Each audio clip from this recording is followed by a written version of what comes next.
Na ceia de Natal, o enteado que eu tinha ajudado a recomeçar a vida com uma casa comprada do meu próprio bolso, olhou para mim e disse na frente de toda a família: "Você não faz parte dessa família. Ninguém aqui gosta de você."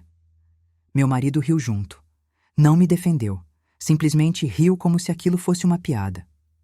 Levantei da mesa em silêncio, peguei minha bolsa e fui embora daquela casa que deveria ser um lar, mas que tinha se tornado meu inferno particular. Não chorei na frente deles. Não gritei.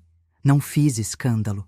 Apenas saí pela porta enquanto eles continuavam rindo e brindando como se nada tivesse acontecido. Naquele momento, enquanto dirigia sozinha pelas ruas iluminadas de Natal, com aquelas luzes coloridas que pareciam zombar da minha dor, eu tomei uma decisão que mudaria tudo. No dia seguinte, a conta chegou, e não foi pequena. Eles não faziam ideia do que estava por vir. Se você está me ouvindo agora, conta para mim de onde você está escutando essa história. Deixe aqui nos comentários a sua cidade, se está trabalhando, em casa ou na academia. E se você gosta de histórias reais como essa, se inscreve no canal, porque eu tenho muitas outras para contar. Fica comigo até o final dessa, porque eu garanto que vale cada segundo. Aquela ceia de Natal não foi só um jantar arruinado. Foi o fim de uma ilusão que eu mesma tinha construído, tijolo por tijolo, mentira por mentira que eu contava para mim mesma. Mas para você entender direito como cheguei naquele ponto, preciso voltar um pouco no tempo.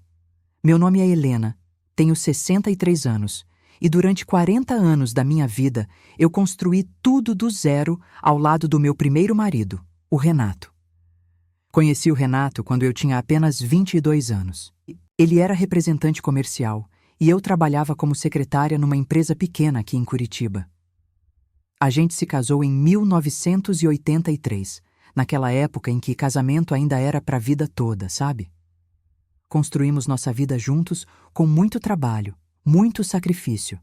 Renato viajava o Brasil inteiro vendendo ferramentas, passava semanas fora de casa e eu ficava segurando as pontas, cuidando de tudo.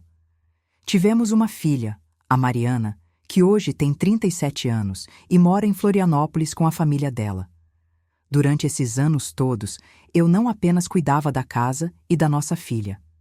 Eu ajudava o Renato com a contabilidade do trabalho dele, organizava as notas fiscais, fazia os controles, praticamente era a sócia invisível do negócio. E quando ele decidiu abrir a própria distribuidora, em 96, eu estava lá, assinando como avalista, colocando meu nome em risco, acreditando no sonho dele como se fosse meu. E era meu também, né? A gente era um casal, uma equipe. Pelo menos era o que eu pensava. A distribuidora cresceu. Muito. Renato era bom no que fazia, tinha um dom para negócios, e em 10 anos a gente tinha 3 funcionários, um galpão próprio, 2 carros na garagem e uma casa confortável num bairro bom. Não éramos ricos, mas vivíamos bem, muito bem. Eu continuava cuidando de toda a parte administrativa, sem salário, sem reconhecimento formal, apenas como esposa dedicada. Em 2019, Renato teve um infarto fulminante. Foi tão rápido que nem deu tempo de a gente se despedir direito. Ele saiu de casa numa quinta-feira de manhã, reclamando de uma dor no braço, falou que ia no médico depois do almoço, e às 3 da tarde eu recebi a ligação do hospital dizendo que ele tinha ido. Assim, sem aviso, sem preparo, sem aquelas conversas que a gente imagina que vai ter no final. Fiquei devastada. Foram 40 anos juntos. 40 anos dividindo a vida com alguém. E, de repente, você acorda sozinha, dorme sozinha, toma café sozinha. O silêncio da casa era ensurdecedor. Mas a vida não para, né? E eu tinha que seguir em frente. Renato tinha deixado tudo organizado, graças a Deus. A distribuidora foi vendida por um valor muito bom, mais de R$ 1,5 milhão. A casa estava quitada e no nome dos dois. Ele tinha previdência privada, seguro de vida, aplicações. No final das contas, depois de acertar tudo, pagar os impostos e dividir algumas coisas com a Mariana, que era nossa única herdeira, fiquei com aproximadamente R$ 2,3 milhões entre imóveis, aplicações e dinheiro. Pode parecer muito, e era uma segurança boa sim, Mas era também o resultado de uma vida inteira de trabalho de duas pessoas. Era o suor do Renato, eram as noites que eu passei acordada fazendo planilhas, eram os finais de semana que a gente trabalhou em vez de passear. Era a nossa história transformada em números numa conta bancária. Fiquei viúva aos 59 anos. Passei 2 anos praticamente sozinha, vendo a Mariana de vez em quando porque ela tinha a própria vida em Florianópolis, conversando com as amigas, fazendo minhas caminhadas, cuidando da casa, mas me sentindo incompleta. Não é fácil reconstruir a vida nessa idade, sabe? A gente se acostuma com a companhia, com ter alguém para conversar na hora do jantar, para assistir televisão junto, para dividir as preocupações. A solidão pesa, principalmente à noite. Foi quando conheci o Marcelo. Conheci o Marcelo num cruzeiro para a Argentina e Uruguai que eu fiz com um grupo de amigas em janeiro de 2021. Ele era simpático, atencioso, viúvo também, tinha 65 anos e uma história parecida com a minha. Ou pelo menos era o que ele contava. Dizia que tinha sido dono de uma oficina mecânica em São Paulo, que tinha vendido tudo depois que a esposa morreu de câncer e que estava tentando recomeçar a vida em Curitiba, perto do filho único dele, o Rafael. A gente conversou muito naquele cruzeiro, passamos praticamente a viagem inteira juntos, e quando voltamos, continuamos nos encontrando. Ele era carinhoso. Dizia que eu tinha iluminado a vida dele de novo, que ele não imaginava que fosse possível se sentir assim outra vez. Eu me sentia especial, sabe? Me sentia viva de novo. Depois de 2 anos apagada, apenas existindo, de repente eu tinha cores na minha vida outra vez. Começamos a namorar oficialmente em março daquele ano. A Mariana ficou feliz por mim. Disse que eu merecia ser feliz, que o pai gostaria de me ver sorrindo de novo. As amigas também aprovaram, acharam o Marcelo educado e gentil. Tudo parecia perfeito. Rápido demais, eu sei, mas quando a gente tem essa idade, não quer perder tempo, né? A vida já mostrou que pode acabar a qualquer momento. Em setembro de 2021, a gente se casou numa cerimônia simples, só família próxima e alguns amigos, num restaurante aqui em Curitiba mesmo. Foi bonito, emocionante. Eu realmente acreditava que estava começando um novo capítulo da minha vida, uma segunda chance de ser feliz.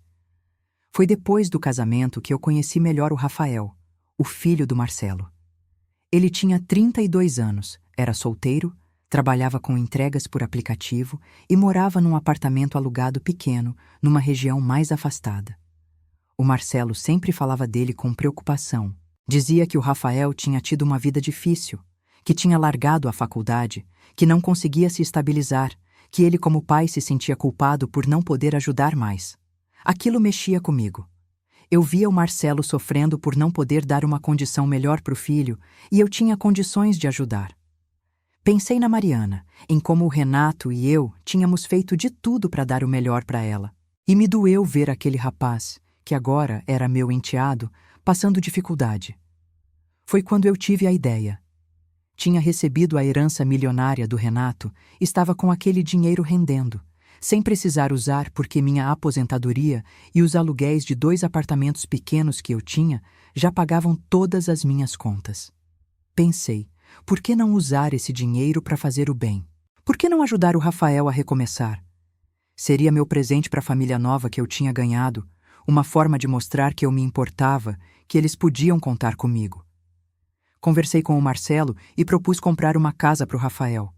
Nada muito grande, mas algo digno, num bairro bom, onde ele pudesse ter estabilidade e quem sabe até conhecer alguém, constituir família. O Marcelo ficou emocionado, me abraçou, disse que eu era um anjo que Deus tinha colocado na vida dele, que ele não sabia como agradecer. Aquilo me encheu de alegria. Eu me sentia útil, generosa, parte de algo maior. Encontrei uma casa perfeita em Pinhais, região metropolitana de Curitiba, 3 quartos, garagem, quintal pequeno, num condomínio fechado simples, mas seguro. Custou R$380 mil, paguei à vista. Coloquei no nome do Rafael como presente mesmo, sem pensar 2 vezes. A expressão do Marcelo quando eu entreguei a escritura foi de pura gratidão. Ou pelo menos era o que eu interpretava como gratidão naquela época. O Rafael agradeceu também. Me deu um abraço, disse que ia cuidar bem da casa, que aquilo mudava a vida dele. Eu me senti realizada. Marcelo dizia para os amigos, para os conhecidos, que tinha casado com uma mulher de coração gigante, uma mãe para o filho dele. Eu gostava daquilo, de ser vista assim, mas as coisas começaram a mudar devagar. Tão devagar que no começo eu nem percebi. O Rafael passou a ir mais em casa, o que era natural, afinal agora a gente era família. Só que ele ia sempre na hora do almoço ou do jantar. Sempre com fome, sempre esperando que eu servisse, que eu cozinhasse, que eu agradasse. No começo eu achava legal. Pensava que estava criando vínculos, construindo uma relação de mãe e filho. Mas ele nunca trazia nada, nunca oferecia ajuda, nunca perguntava se eu precisava de algo. Simplesmente chegava, comia e ia embora. Às vezes nem agradecia direito. Um dia, uns 3 meses depois de eu ter dado a casa, eu estava na sala quando ouvi o Rafael falando com o Marcelo na cozinha. Ele dizia: "Pai, você podia pedir para Helena me ajudar com a entrada de um carro. Só uns 20 mil. Ela tem dinheiro sobrando mesmo." Gelei. Fiquei ali parada, escutando. O Marcelo respondeu: "Filho, calma, aos poucos a gente vai conquistando ela. Não pode pedir tudo de uma vez." Conquistando. Aquela palavra ficou ecoando na minha cabeça. Não era construindo relacionamento. Não era ganhando meu carinho. Era conquistando, como se eu fosse um território a ser dominado, um cofre a ser aberto. Fiquei mal, mas não falei nada. Pensei que tinha entendido errado, que estava sendo paranoica, que o Marcelo tinha usado a palavra errada. A gente, às vezes, se engana sozinha porque a verdade dói demais para ser encarada. As semanas foram passando e os pedidos começaram. Primeiro foi o Rafael pedindo ajuda com uma dívida de cartão de crédito. 5.000 reais. Eu dei, pensando que era uma exceção, que ele estava aprendendo a se organizar. Depois foi o Marcelo dizendo que o carro dele tinha dado problema sério no motor. 15 mil para consertar. Paguei também. Depois foram os móveis novos para a casa do Rafael, porque os que ele tinha eram velhos demais, mais 8 mil. Toda semana era alguma coisa. E eu ia dando porque queria acreditar que estava ajudando, que estava sendo uma boa esposa, uma boa madrasta. Mas no fundo, lá no fundo, eu já sabia que estava sendo usada. Só não queria admitir. O tratamento também mudou. O Marcelo foi ficando mais frio, mais distante. Já não era mais aquele homem carinhoso do cruzeiro. Chegava em casa, mal me cumprimentava, sentava no sofá e ficava no celular. Quando eu tentava conversar, ele respondia com monossílabos, irritado, como se eu estivesse atrapalhando. O Rafael, então, nem se fala. Tratava minha casa como hotel, deixava prato sujo na pia, não limpava nada, e quando eu pedia com educação para ele ter mais cuidado, ele revirava os olhos e falava: "Ai, Helena, que exagero." E o Marcelo nunca, nunca me defendia. Sempre ficava do lado do filho, sempre dizia que eu estava sendo fresca, que era coisa pouca, que eu implicava com o Rafael. Teve uma vez que eu tinha feito almoço, tinha passado a manhã inteira na cozinha, fazendo aquela comida que o Marcelo dizia adorar, que tinha feito para o Rafael também, porque ele tinha avisado que ia lá. Fiz lasanha, farofa, salada, sobremesa. Quando eles sentaram para comer, o Rafael olhou para o prato e falou: "Isso aqui tá com cara de comida de velha, nem tempero tem." Esperei o Marcelo falar alguma coisa, defender a comida que eu tinha feito com carinho. Ele riu. Simplesmente riu e disse: "É verdade, Helena, você podia caprichar mais no sal." Senti vontade de chorar ali mesmo, mas engoli o choro, sorri amarelo e comi em silêncio enquanto eles conversavam entre si como se eu não estivesse ali. A situação foi escalando. O Rafael começou a levar amigos para a casa dele, fazer churrasco quase todo final de semana e sempre pedia dinheiro para o Marcelo pedindo para mim: "Pede para Helena me dar uma ajuda com a carne e as bebidas, pai." E o Marcelo pedia, daquele jeito meio sem graça, mas esperando que eu desse. E eu dava, porque já tinha virado automático, já nem tinha mais forças para brigar. Eu só queria paz, só queria que me deixassem em paz. Mas paz era a única coisa que eu não tinha. As amigas começaram a perceber que eu estava diferente.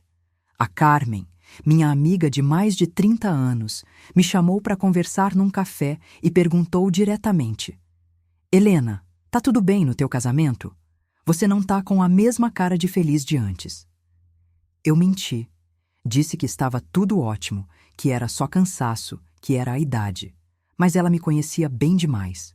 Olhou nos meus olhos e falou: se você precisar de alguma coisa, de conversar, de ajuda, eu tô aqui, sempre. Quase desabei ali. Quase contei tudo, mas segurei.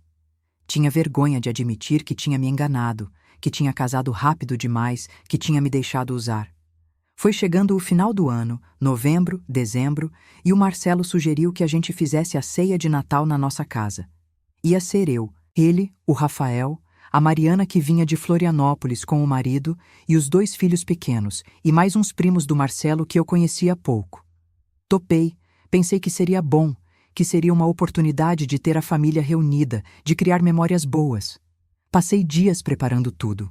Comprei tudo do melhor, decorei a casa inteira, fiz a ceia completa: chester, farofa, arroz à grega, salpicão, sobremesas. Gastei mais de R$ 2.000 só na ceia. O Marcelo não ofereceu um centavo. Disse que a casa era minha mesmo, que eu tinha condições, que ele ia contribuir levando os vinhos. Levou 2 garrafas de vinho de R$ 15 cada. Chegou a noite de Natal. A Mariana chegou com a família. Foi a única que elogiou a decoração, que agradeceu, que me ajudou a colocar as coisas na mesa. O Rafael chegou atrasado, sem trazer nada, e ainda reclamou que a casa estava quente. Os primos do Marcelo mal me cumprimentaram. Jantamos, e durante o jantar eu tentava puxar conversa, tentava integrar todo mundo, mas era como se eu fosse transparente. Eles conversavam entre si, faziam piadas internas, relembravam histórias que eu não fazia parte. Eu era a anfitriã invisível na minha própria casa. Depois do jantar, estávamos na sobremesa, todo mundo na mesa ainda, quando o Rafael levantou a taça e disse que ia fazer um brinde. Pensei que fosse algo bonito, algo sobre família, sobre gratidão. Ele olhou ao redor, olhou para o pai, para os primos, para Mariana e finalmente olhou para mim. Com aquele sorrisinho cínico, com aquele olhar frio, ele disse bem alto para todo mundo ouvir: Você não faz parte dessa família, Helena. Ninguém aqui gosta de você.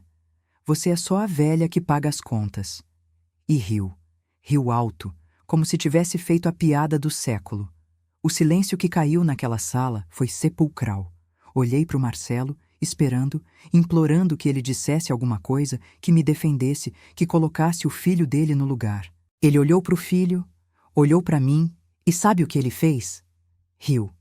Deu uma risadinha baixa, olhou para os primos e riu junto. Não disse uma palavra a meu favor. A Mariana ficou de boca aberta, chocada, e ia falar alguma coisa, mas eu levantei a mão, sinalizando para ela ficar quieta. Não ia adiantar. Levantei da mesa devagar, peguei minha bolsa que estava no aparador e caminhei até a porta. Ninguém tentou me impedir, ninguém me chamou de volta. Só ouvi o Rafael falando enquanto eu saía. Ué, ficou ofendida? Era só uma brincadeira. Entrei no carro e dirigi. Não sei direito para onde, só dirigi, com as luzes de Natal das casas passando pela janela, com aquelas músicas natalinas tocando no rádio, zombando da minha dor. Parei num posto de gasolina vazio, estacionei, e foi ali, sozinha naquele carro, que eu finalmente chorei. Chorei tudo o que tinha segurado durante meses. Chorei de raiva, de humilhação, de decepção comigo mesma. Como eu tinha sido tão idiota! Como eu tinha deixado aquilo acontecer! Foi ali, naquele posto de gasolina na noite de Natal, que algo mudou dentro de mim. Não sei explicar direito o que foi, mas foi como se uma chave tivesse girado. Parei de chorar. Limpei o rosto, respirei fundo e pela primeira vez em meses eu pensei com clareza. Pensei em tudo que eu tinha dado. Pensei em tudo que eu tinha construído na minha vida. Pensei no Renato, em como a gente tinha trabalhado duro para ter o que tinha. E pensei, eu não mereço isso. Eu não vou aceitar isso. Eu tenho poder. Eu tenho recursos. E eles não fazem ideia de quem eu realmente sou. Liguei para Mariana, que estava desesperada me procurando. Disse que eu estava bem, que estava num lugar seguro, que ia dormir num hotel e que a gente conversava no dia seguinte. Ela quis ir comigo, mas pedi que ela ficasse lá só para ver o que eles iam fazer, o que iam falar. E ela topou. Fui para um hotel, tomei um banho quente, pedi um vinho no serviço de quarto e comecei a pensar. Comecei a planejar. No dia seguinte, 26 de dezembro, acordei cedo, tomei café e comecei a fazer ligações. Primeira ligação foi para o meu advogado, o Dr. Henrique, que tinha cuidado de tudo quando o Renato faleceu. Expliquei a situação, perguntei quais eram meus direitos, o que eu podia fazer. Ele foi direto. Helena, você casou em regime de separação total de bens, certo? Era verdade. Tinha sido ideia do Marcelo, inclusive. Na época, ele disse que era para proteger os dois, que como a gente já tinha patrimônio cada um, era melhor manter separado. Eu tinha achado até sensato. Agora eu entendia o porquê. Ele nunca teve intenção de dividir nada dele comigo porque ele não tinha nada. Ele só queria garantir que eu não ia ter direito sobre o que era meu. Mas a faca cortava para os dois lados. O Dr. Henrique continuou. Então tudo que era seu antes do casamento continua sendo só seu. E tudo que você adquiriu durante o casamento, se foi com dinheiro seu, também é só seu. Ele não tem direito a nada, exceto se você tiver colocado algo no nome dele. Senti um alívio enorme. Eu não tinha colocado nada no nome do Marcelo. A casa onde a gente morava era minha, os apartamentos que eu alugava eram meus, as aplicações eram minhas. A única coisa que eu tinha colocado no nome de outra pessoa era a casa do Rafael. E ali começou o meu plano. Pedi para o Dr. Henrique pesquisar uma coisa para mim. Pedi para ele verificar se o Rafael tinha alguma dívida tributária, algum problema com a Receita Federal, qualquer coisa que pudesse complicar a situação dele. E tinha. Claro que tinha. O Rafael tinha declarado que morava de aluguel, que tinha renda baixíssima e, de repente, aparecia com uma casa de quase 400 mil no nome dele, quitada. A Receita ia querer saber de onde veio aquele dinheiro. Além disso, ele não tinha declarado a doação. Era uma bomba relógio fiscal que ia explodir na cara dele. Mas eu não ia usar isso. Ainda não. Tinha coisas mais interessantes para fazer antes. Pedi para o Dr. Henrique preparar 3 documentos. Um pedido de divórcio litigioso, um inventário completo de todos os meus bens, provando que tudo era meu de antes do casamento ou adquirido com meus recursos, e uma notificação extrajudicial para o Rafael e para o Marcelo sobre a doação da casa. Expliquei meu plano e o Dr. Henrique, que era um senhor já de 68 anos, deu uma risada e disse: Helena, eu adoro quando as clientes descobrem que têm poder. Pode deixar comigo. Enquanto isso, fiquei no hotel. Não voltei para casa. O Marcelo me ligou umas 3 vezes no dia 26. Deixou mensagens dizendo que eu estava exagerando, que tinha sido só uma brincadeira do Rafael, que eu era muito sensível. Não respondi. No dia 27, ele ligou de novo, dessa vez mais alterado, perguntando quando eu ia voltar, que a gente precisava conversar. Também não respondi. Deixei ele cozinhar na própria ansiedade. A Mariana me ligava todo dia, me dando relatórios. Disse que depois que eu saí, a ceia tinha acabado rapidinho, que todo mundo tinha ido embora meio sem graça, que o Rafael ficou rindo ainda por um tempo, mas que até ele percebeu que tinha passado do ponto. Disse que o Marcelo ficou bravo com ela quando ela confrontou ele, mandou ela não se meter, que era assunto entre marido e mulher. Marido e mulher. Aquilo já não existia mais. Ele só não sabia ainda. No dia 28, recebi a ligação do Dr. Henrique dizendo que tudo estava pronto. No dia 29, voltei para casa. Cheguei de tarde, entrei e o Marcelo estava lá, assistindo televisão, como se nada tivesse acontecido. Quando me viu, ele se levantou e veio com aquele papo. Amor, ainda bem que você voltou. A gente precisa esquecer essa besteira do Natal. Você sabe como o Rafael é. Ele bebe e fala besteira. Vamos virar a página? Olhei para ele e disse simplesmente: Senta, a gente precisa conversar. Ele sentou, meio ressabiado. Coloquei minha bolsa na mesa de centro e tirei os documentos de dentro. Comecei pelo mais simples. Marcelo, eu quero o divórcio. Ele arregalou os olhos. Como assim divórcio? Por causa de uma briga boba? Eu continuei, calmamente. Não é por causa de uma briga. É porque eu finalmente enxerguei o que você e seu filho são. Vocês me usaram desde o começo, e eu fui idiota de deixar. Mas acabou. Ele tentou se aproximar, fazer aquela cara de cachorro abandonado, mas eu levantei a mão. Não encosta em mim. Ele mudou de estratégia. Ficou bravo. Você tá louca, Helena? Você vai acabar com o nosso casamento por causa de uma besteirinha do Rafael? Você é muito fresca, muito dramática. Sorri. Sim, eu sorri. E aquilo deixou ele ainda mais nervoso. Peguei o segundo documento. Esse aqui é o inventário de tudo que é meu. Tudo. A casa onde a gente mora, os apartamentos, as aplicações, tudo. Você não tem direito a absolutamente nada, porque a gente casou em separação de bens e porque tudo é meu de antes ou foi comprado com meu dinheiro.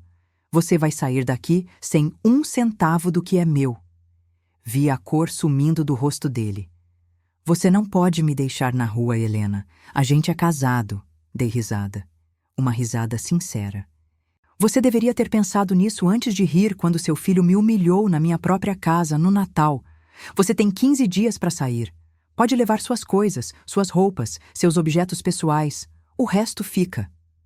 Ele ficou em silêncio por um momento, processando, e então veio a cartada que eu já esperava.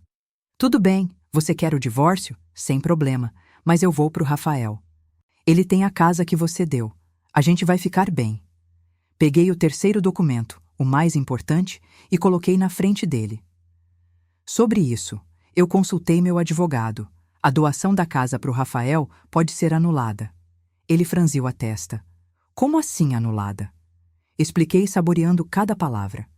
A doação foi feita quando eu ainda estava sob o impacto emocional de ter te conhecido, de querer fazer parte da sua família.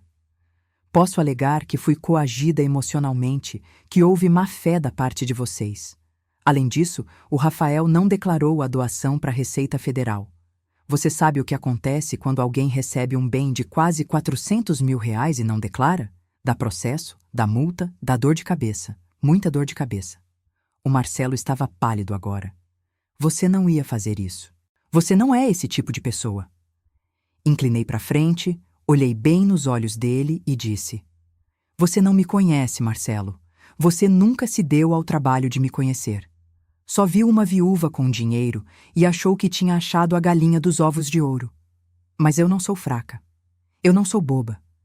Eu construí um patrimônio junto com um homem de verdade durante 40 anos. Eu sei muito bem cuidar do que é meu, e agora eu vou cuidar.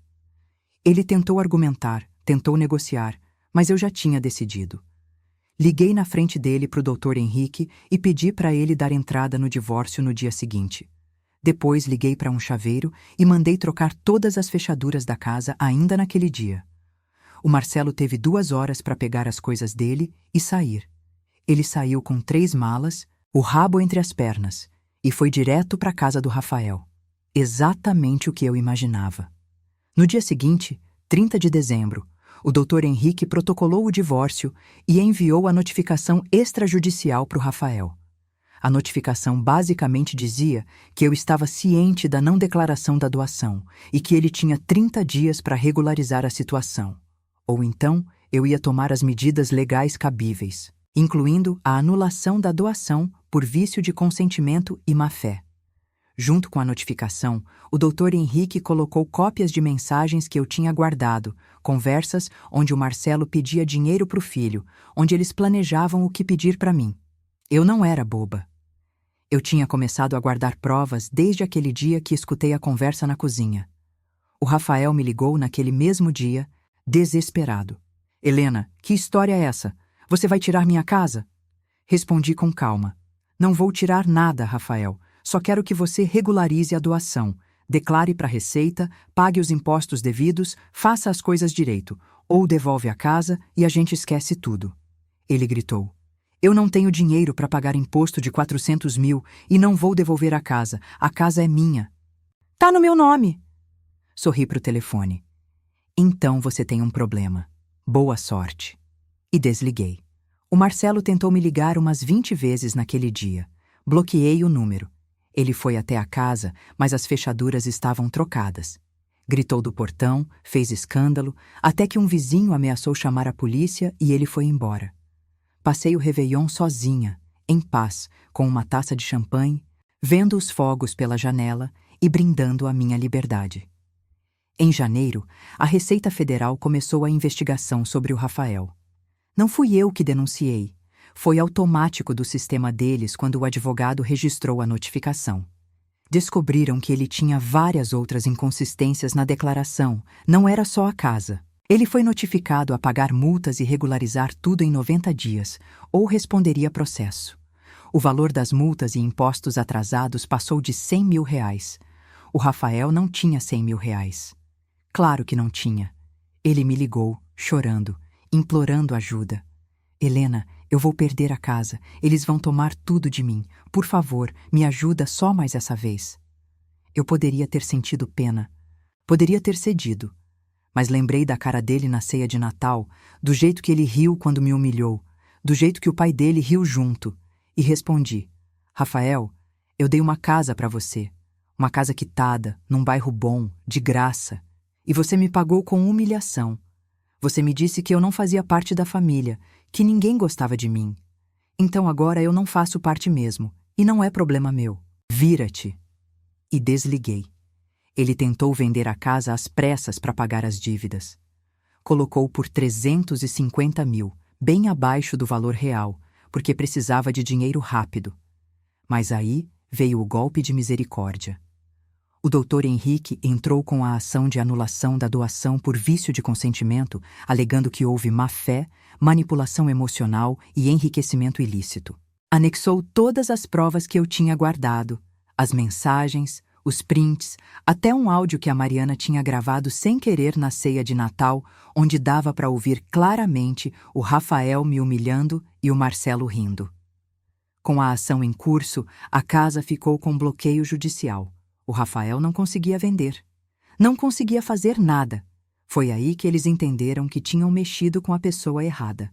O Marcelo apareceu na porta da minha casa num sábado de manhã, de joelhos, literalmente de joelhos no portão, implorando para eu retirar a ação.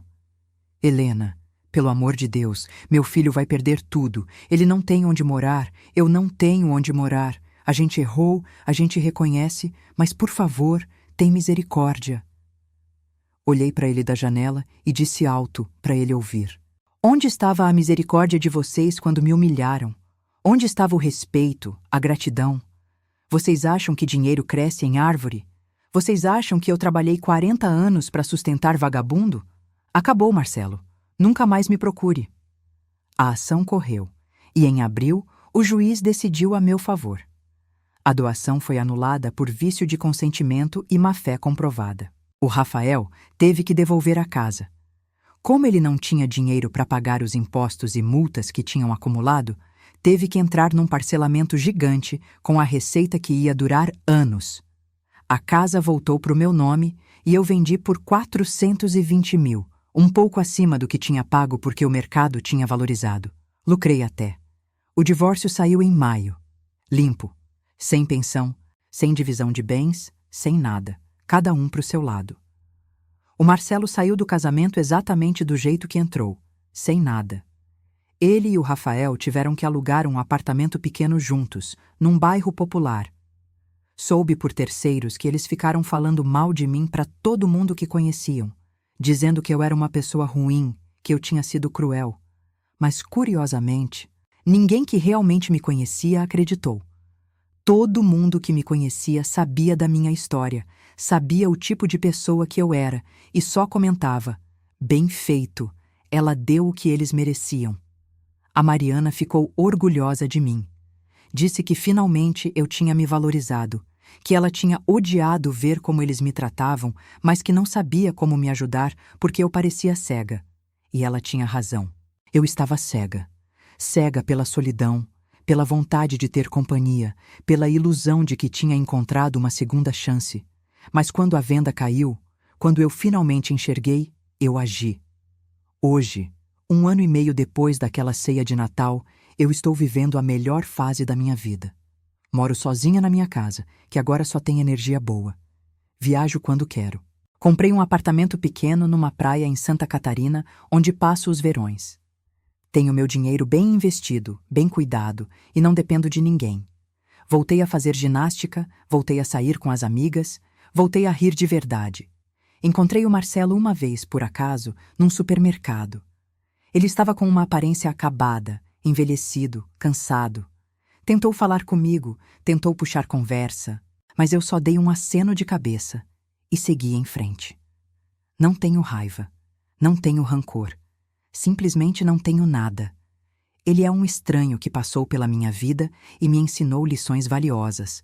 Aprendi que generosidade não pode ser confundida com ingenuidade. Aprendi que ajudar as pessoas é lindo, mas que a gente tem que saber quem merece nossa ajuda. Aprendi que solidão é ruim, mas que companhia errada é muito pior. Aprendi que eu sou forte, que eu sou capaz, que eu não preciso de ninguém para me validar. Aprendi que o patrimônio que eu construí junto com o Renato é sagrado e que eu tenho obrigação de proteger, não de esbanjar com quem não valoriza. Tem gente que diz que eu fui dura demais, que eu podia ter perdoado, que no final das contas eram só palavras. Mas não eram só palavras, eram atitudes, era um padrão de comportamento, era desrespeito sistematizado, era uso, era abuso, e eu não ia ficar ali sendo capacho de ninguém. Não nessa altura da vida, não depois de tudo que eu construí. A casa do Rafael, que eu dei de presente achando que estava fazendo o bem, voltou para mim e foi vendida. O dinheiro está aplicado, rendendo, me dando segurança. E sabe o que é engraçado? Aquela casa me rendeu muito mais do que os 400 mil que eu paguei. Me rendeu dignidade. Me rendeu respeito próprio. Me rendeu a lição de que eu nunca mais vou me deixar usar. Hoje, quando olho para trás, eu até agradeço pelo que aconteceu. Se não tivesse acontecido daquele jeito, se eles não tivessem passado do ponto naquela ceia de Natal, talvez eu continuasse anos naquela situação, sendo sugada aos poucos, perdendo minha essência, minha força. Aquele momento horrível foi minha libertação. Foi o empurrão que eu precisava para acordar. E agora, vivendo bem, viajando, aproveitando o meu dinheiro do jeito que eu quero, sem ter que dar satisfação para ninguém, sem ter que aguentar ingratidão, eu percebo que felicidade não está em ter alguém do lado. Felicidade está em ter paz. E paz eu tenho de sobra. Durmo tranquila, acordo tranquila, faço minhas escolhas tranquila. Não devo nada para ninguém, não sustento vagabundo, não engulo desaforo. Se eu encontrasse alguém novo hoje? Não sei. Talvez. Mas com muito mais cuidado, com muito mais critério, com muito mais proteção. Separação total de bens sem discutir. Relacionamento em casas separadas, sem morar junto. Sem dar presentes caros para os filhos de ninguém. Sem me sacrificar por quem não me valoriza. Aprendi. E sabe o que eu digo para mulheres da minha idade que passam por situações parecidas? Digo que não é egoísmo cuidar do seu patrimônio. Não é maldade se proteger. Não é crueldade cobrar respeito. A gente passou a vida inteira cuidando dos outros, se sacrificando, sendo boa, sendo compreensiva. Chega uma hora que a gente tem que ser boa com a gente mesma, tem que se proteger, tem que se valorizar, porque se a gente não fizer isso, ninguém vai fazer. Aquela ceia de Natal foi a pior e a melhor noite da minha vida. A pior porque me mostrou o fundo do poço da humilhação. A melhor porque me mostrou que eu tinha força para subir de volta, para reagir, para me impor. No dia seguinte a conta chegou, e não foi pequena. Foi a conta de anos de desrespeito, de uso, de abuso. E eu cobrei cada centavo. Não em dinheiro, em dignidade. E você que está me ouvindo agora, que chegou até o final dessa história, me diz, o que você faria no meu lugar? Você acha que eu fui dura demais? Ou você acha que eu fiz o que tinha que ser feito? Conta aqui nos comentários, eu quero muito saber a sua opinião. E se você conhece alguém que precisa ouvir essa história, compartilha. Às vezes a gente precisa ouvir a história de outra pessoa para ter coragem de mudar a nossa própria história. Um beijo no coração de cada um. E lembra, você vale muito. Nunca deixa ninguém te fazer esquecer disso.